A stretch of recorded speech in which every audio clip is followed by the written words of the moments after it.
إنما الصدقات للفقراء والمساكين والعاملين عليها والمؤلفة قلوبهم وفي الرقاب والغارمين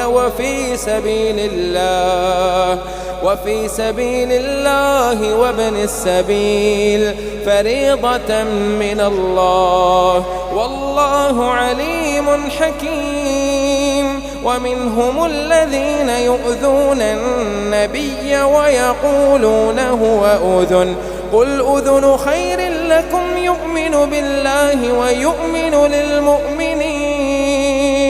ويؤمن للمؤمنين ورحمة للذين آمنوا منكم والذين يؤذون رسول الله لهم عذاب أليم. يحلفون بالله لكم ليرضوكم والله ورسوله أحق أن يرضوه إن كانوا مؤمنين.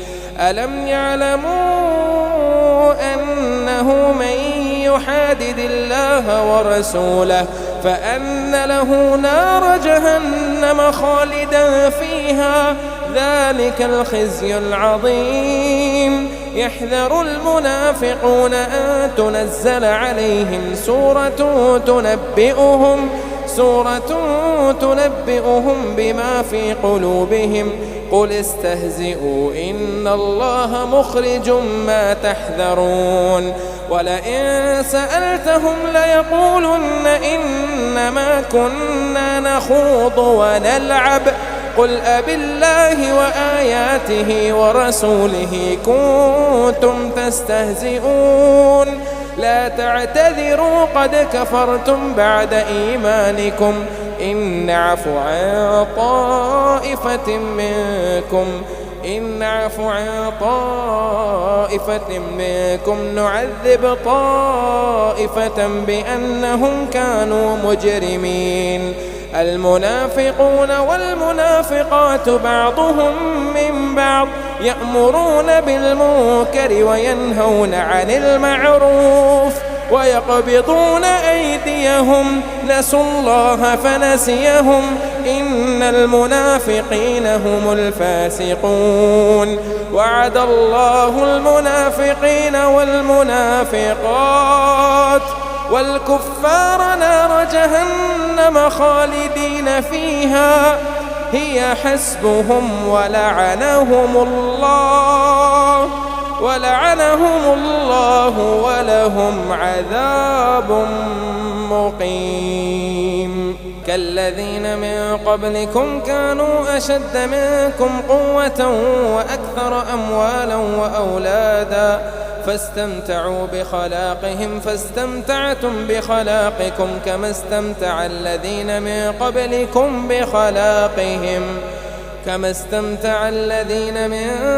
قبلكم بخلاقهم وخذتم كالذي خاضوا أولئك حبطت أعمالهم في الدنيا والآخرة وأولئك هم الخاسرون. ألم يأتهم نبأ الذين من قبلهم قوم نوح وعاد وثمود وقوم إبراهيم وأصحاب مدين والمؤتفكات أتتهم رسلهم بالبينات فما كان الله ليظلمهم ولكن كانوا أنفسهم يظلمون. والمؤمنون والمؤمنات بعضهم أولياء بعض يأمرون بالمعروف وينهون عن المنكر ويقيمون الصلاة ويؤتون الزكاة ويطيعون الله ورسوله أولئك سيرحمهم الله إن الله عزيز حكيم. وعد الله المؤمنين والمؤمنات جنات تجري من تحتها الأنهار خالدين فيها ومساكن طيبة في جنات عدن ورضوان من الله أكبر ذلك هو الفوز العظيم.